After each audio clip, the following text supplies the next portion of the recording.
মুসলিম ঠেকাতে আদিবাসীদের হাতে অস্ত্র দিচ্ছে বিজেপি। নেতানিয়াহুকে সমস্যা বললেন ড্যানিশ প্রধানমন্ত্রী। চীনে শুরু হলো অভিনব কুৎসিত পণ্যের প্রদর্শনী। স্ত্রীর অদ্ভুত থেরাপিতে ৫ বছর পর হাঁটলেন প্যারালাইজড স্বামী। হিজাব আইন প্রয়োগে ড্রোন ব্যবহার করছে ইরান। ভারতের আসামে বাঙালি মুসলমানদের লক্ষ্য করে স্থানীয় আদিবাসীদের হাতে অস্ত্র তুলে দিচ্ছে রাজ্যে ক্ষমতাসীন বিজেপি সরকার। বলা হচ্ছে এখন থেকে অনলাইনে নিবন্ধন করে অরক্ষিত ও প্রত্যন্ত এলাকায় থাকা উপজাতীয় গোষ্ঠীর সদস্যরা আধুনিক আগ্নেয়াস্ত্র সঙ্গে রাখতে পারবেন। ভারতীয় সংবাদ মাধ্যমগুলোর প্রতিবেদনে উল্লেখ করা হয়, যেসব স্থানে মুসলিম জনসংখ্যা বেশি এমন অঞ্চলগুলোতেই উপজাতীয়দের অস্ত্র দিচ্ছে হিন্দুত্ববাদী বিজেপি সরকার। অনলাইন নিবন্ধন উদ্বোধন করার সময় বাংলাদেশ ও মুসলিম জনগোষ্ঠীকে উদ্দেশ্য করে আসামের মুখ্যমন্ত্রী বিশ্ব শর্মা জানান, যদি কেউ ভারত বাংলাদেশ সীমান্তের কাছাকাছি থাকে আর সেখানে একটি সম্প্রদায়ের লোক ৯০ থেকে ৯৫% থাকে, সেখানে একটি ছোট ঘটনা এমন পরিস্থিতিও সৃষ্টি করতে পারে যেখানে ৯৫% সম্প্রদায় ৫%কে আক্রমণ করে বাড়ি ঘর পুড়িয়ে দিতে পারে। এসব অস্ত্র পেতে হলে সেবা সেতু নামে একটি পোর্টালে আবেদন করতে হবে। সেখানে শর্ত দেওয়া হয়েছে, অরক্ষিত ও প্রত্যন্ত অঞ্চলে বসবাসকারী কমপক্ষে ২১ বছর বয়সী আসামের যে কোনো আদিবাসী এই আবেদন করতে পারবেন। তবে সেই ওয়েবসাইটে অরক্ষিত ও প্রত্যন্ত অঞ্চলের কোনো সংজ্ঞা দেওয়া হয়নি। বিজেপি নেতারা তাদের বক্তব্যে এসব অঞ্চল বলতে মুসলিম অধ্যুষিত অঞ্চলগুলিকে উল্লেখ করে থাকেন।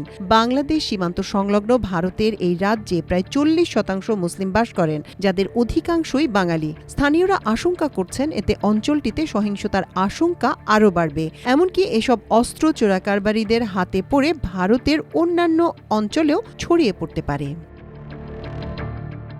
দিন দিন আন্তর্জাতিক অঙ্গনে নিজের ভাবমূর্তি হারাচ্ছেন ইসরায়েলি প্রধানমন্ত্রী বেনিয়ামিন নেতানিয়াহু।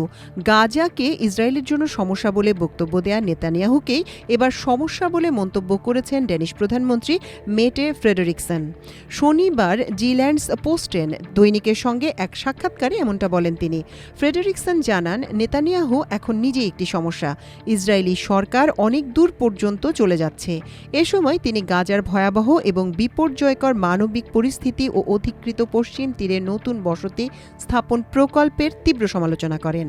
নেতানিয়াহুর সমালোচনার পাশাপাশি গাজা যুদ্ধ বন্ধে ইসরায়েলের উপর চাপ বাড়াতেও চান ড্যানিশ প্রধানমন্ত্রী। তবে এই বিষয়ে এখনও ইউরোপীয় ইউনিয়নের সদস্যদের সমর্থন পাওয়া যায়নি বলে জানান ফ্রেডেরিকসন।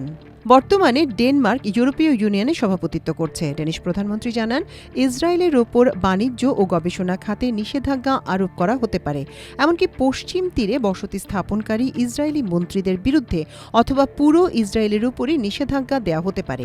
ড্যানিশ প্রধানমন্ত্রী জানান, তার দেশ আগে থেকেই কোনো সম্ভাবনাকে উড়িয়ে দিচ্ছে না। এসব নিষেধাজ্ঞা এমনভাবে সাজানো হবে যাতে সেগুলো ইসরায়েলের লাগাম টেনে ধরতে কার্যকর হয়, যেমনটা রাশিয়ার বিরুদ্ধে নিষেধাজ্ঞা সময় করা হয়েছিল।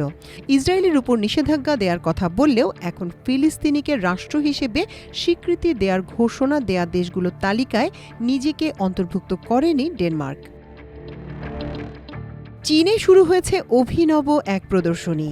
এরা অফ আগলিজ হ্যাজ অ্যারাইভড বা কুৎসিত সৌন্দর্যের যুগ এসে গেছে শিরোনামে আয়োজিত এই প্রদর্শনীর আয়োজন করা হয়েছে চীনের ঝেজিয়াং প্রদেশের হাংঝৌ শহরে। সেখানে দেখানো হচ্ছে এমন সব অদ্ভুত, হাস্যকর এবং দেখতে অপ্রচলিত পণ্য যেগুলো চীনের অনলাইন মার্কেটে বেশ জনপ্রিয় হয়ে উঠেছে। চীনের বিজনেস জায়ান্ট আলিবাবার মালিকানাধীন ই-কমার্স জায়ান্ট টাওবাও চলতি বছর প্রথমবারের মতো এই আয়োজন করে। প্রদর্শনীতে ৩ শতাধিক পণ্য স্থান পেয়েছে, যেগুলো টাওবাওয়ের বার্ষিক আগলি স্টাফ কম্পিটিশন বা আগলিজ অ্যাওয়ার্ডসে শীর্ষ হয়েছে। কুৎসিত সৌন্দর্যের এই প্রদর্শনীতে স্থান পেয়েছে বাঁধাকপির পাতার মতো দেখতে স্যান্ডেল, অদ্ভুত আকৃতির বিড়ালের বালিশের স্তূপ সহ নানা অপ্রচলিত জিনিসপত্র। প্রদর্শনী দেখতে প্রতিদিন গড়ে ৩,০০০-এরও বেশি দর্শক ভিড় করছেন। প্রদর্শনীর প্রকল্প প্রধান ইউহু জানান, ২০২০ সাল থেকে এখন পর্যন্ত এই ধরনের কুৎসিত পণ্য বিক্রি হয়েছে প্রায় ১০ কোটি ইউএনেরও বেশি, যা প্রায় ১,৪০,০০,০০০ মার্কিন ডলার। বর্তমানে এ খাতের বিক্রি দ্বিগুণ কিংবা ৩ গুণ হারে বাড়ছে বলেও তিনি উল্লেখ করেন। বিশেষজ্ঞদের মতে চীনের তরুণরা মূলত এইসব পণ্যের মূল ক্রেতা।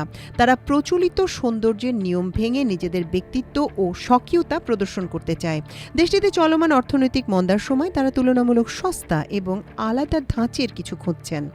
প্রকল্প প্রধান ইউহু বলেন, সাম্প্রতিক বছরগুলোতে আবেগভিত্তিক ভোগ ব্যয় এক ধরনের ব্লু ওশান হয়ে উঠেছে। এসব পণ্য ক্রমশ জনপ্রিয় হচ্ছে এবং নতুন বাজার তৈরি করছে। এই ট্রেন্ডের সবচেয়ে পরিচিত উদাহরণ হলো লাবুবু নামের আগলি কিউট অ্যাক্সেসরিজ। বড় বড় চোখ আর দাঁত বের করা হাসির জন্য এটি তরুণদের কাছে দারুণ জনপ্রিয়। শুধু তাই নয়, রিহানা ও ডেভিড বেকহামের মতো আন্তর্জাতিক তারকারাও এর ভক্ত। অনেকে মনে করছেন এই প্রদর্শনী কেবল অদ্ভুত জিনিস দেখার আয়োজন নয়, বরং এটি সৌন্দর্যের সংজ্ঞা নিয়ে নতুন করে ভাববার সুযোগ।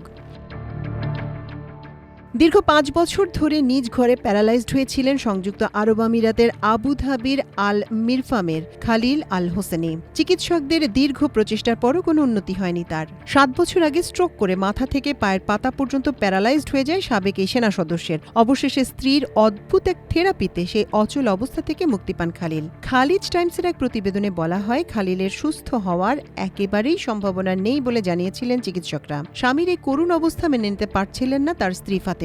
তারপরই নিজ থেকে স্বামীর সুস্থতার জন্য কিছু করার উদ্যোগ নেন তিনি। ফাতেমা জানান, হাসপাতালে যে চিকিৎসা চলছিল সেটি অনেক দীর্ঘ সময় নিয়ে চলছিল, তাই তিনি খালিলকে বাড়িতে নিয়ে আসেন। এরপর খালিলকে তার স্ত্রী নিয়মিত আল মিরফার সমুদ্র সৈকতে নেওয়া শুরু করেন। সেখানে খালিলকে কয়েক ঘন্টা করে বালুর নিচে চাপা দিয়ে রাখতেন ফাতেমা। এ সময় খালিলের পেশিগুলো বালু ও সাগরের পানি দিয়ে ম্যাসেজ করে সমুদ্রের পানিতেই তাকে আবার গোসল করিয়ে দিতেন তিনি। কয়েক মাস যাবত এমনটা করেন ফাতেমা। খালিলের স্ত্রী জানান, অদ্ভুত এ থেরাপি শুরুর ৪ থেকে ৫ মাস পরই খালিল দাঁড়ানো শুরু করেন। ফাতেমা জানান, এই থেরাপির পর খালিল আবার শিশুদের মতো হাঁটা ও দৌড়ানো শেখেন। তার স্ত্রীও তার এই নতুন জীবন উপভোগ করতে থাকেন। এখন এই দম্পতি প্রায় বাইরে ঘুরে বেড়ান, তবে দূরে গেলে সাথে হুইল চেয়ার নিয়ে যান, যেন কোনো সমস্যা হলে সেটি কাজে লাগানো যায়। বাধ্যতামূলক হিজাব আইন লঙ্ঘনের বিরুদ্ধে ব্যবস্থা নিতে ড্রোন নজরদারি করছে ইরান, এক প্রতিবেদনে এমন অভিযোগ করেছে জাতিসংঘ। এমনকি আইনের বাস্তবায়নে তেহরান মুখমণ্ডল শনাক্তকরণ প্রযুক্তি ও নাগরিক প্রতিবেদন অ্যাপ সহ অন্যান্য উন্নত প্রযুক্তির ব্যবহারও করছে বলেও জানানো হয় সেই প্রতিবেদনে। প্রতিবেদনে বলা হয়, কর্তৃপক্ষ তেহরান এবং দেশের দক্ষিণাঞ্চলে বিভিন্ন স্থানে হিজাব আইন মেনে চলার বিষয়টি নজরদারি করতে ড্রোন ব্যবহার করা হচ্ছে। পাশাপাশি ইরানের আমির কবির বিশ্ববিদ্যালয়ের প্রবেশ পথে গত বছর নতুন মুখমণ্ডল শনাক্তকরণ সফটওয়্যার ইনস্টল করা হয়েছে বলে জানা গেছে। হিজাব আইন নজরদারির একটি মূল উপাদান হল সরকার সমর্থিত নাজের অ্যাপ। এতে যানবাহনে নারীদের হিজাব আইন লঙ্ঘনের ঘটনা রিপোর্ট করা যায়, যার মাধ্যমে আইন লঙ্ঘনকারী গাড়ির লাইসেন্স প্লেট, অবস্থান এবং সময় আপলোড করা যায়। ফলে গাড়ির নিবন্ধিত মালিককে সতর্ক করে পুলিশের পক্ষ থেকে একটি বার্তা দেয়া হয়। এতে বলা হয়, সতর্কতা উপেক্ষা করার জন্য আইন লঙ্ঘনকারীর যানবাহন জব্দ করা হতে পারে।